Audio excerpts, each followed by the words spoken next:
the MLA for Vancouver-Fraserview and the province's Minister of Justice and Attorney General, the Honourable Suzanne Anton. Thank you very much, and it's a great pleasure to be here today. Now, when I became the MLA for Vancouver-Fraserview, I quickly recognized that it was a riding that has more, I think, Tom, I'm correct in saying, am I not, more co-op housing than any other riding in British Columbia.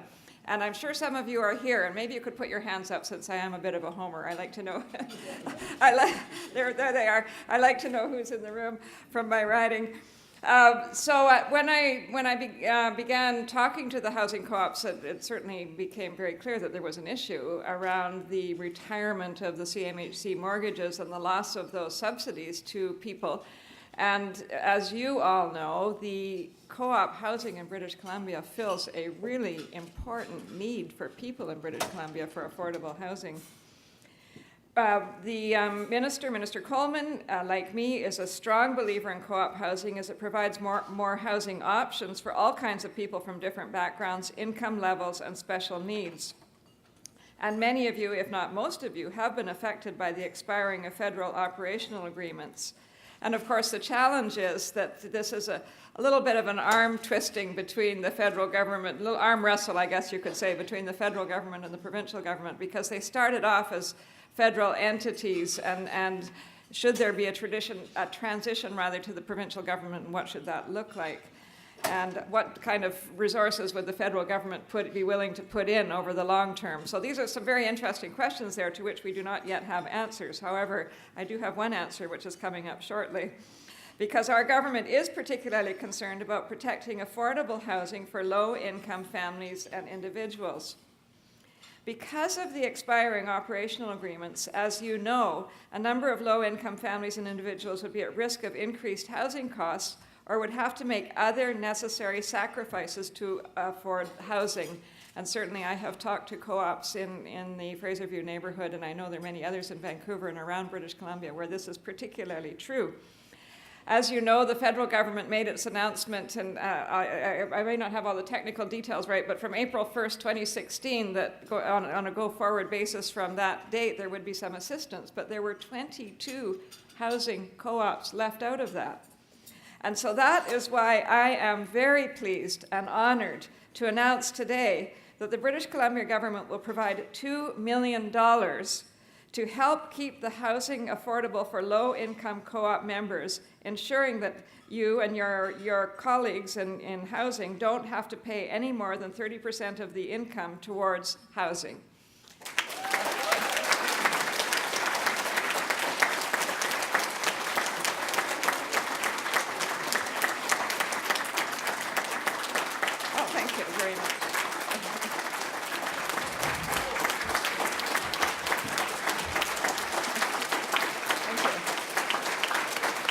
And I should say, of course, I am interested and have been most interested in this, but as Patty pointed out, it is also your advocacy.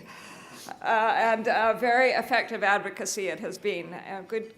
I will say very good informational paperwork, not too heavy, but with just the right amount of information on it and very helpful information. So I really do compliment all of you who've worked on that campaign. This financial assistance, this $2 million, will cover the gap between what the low-income co-op members pay and the full cost of housing. The assistance is estimated to be an average of $300 per month per low-income household. This is temporary support for low-income households whose federal operating agreements expired prior to April 2016 and who are not eligible to receive an extension from the federal government. And as you heard, there are 22 of those co-ops. And I was talking to Tom earlier, and we were kind of laughing a bit because I get to make the nice announcement, and he gets to do all the hard work in terms of figuring out all the implementation of it. But it's pleasant hard work, Tom, I think. Very pleasant hard work, yes. So the assistance will be retroactive from October of this year, October 2016, and it will carry through to September of 2018. The funding will be administered by the Co-op Housing Federation of British Columbia, and I know that Tom has a plan to accept applications from you, from the co-ops, very shortly.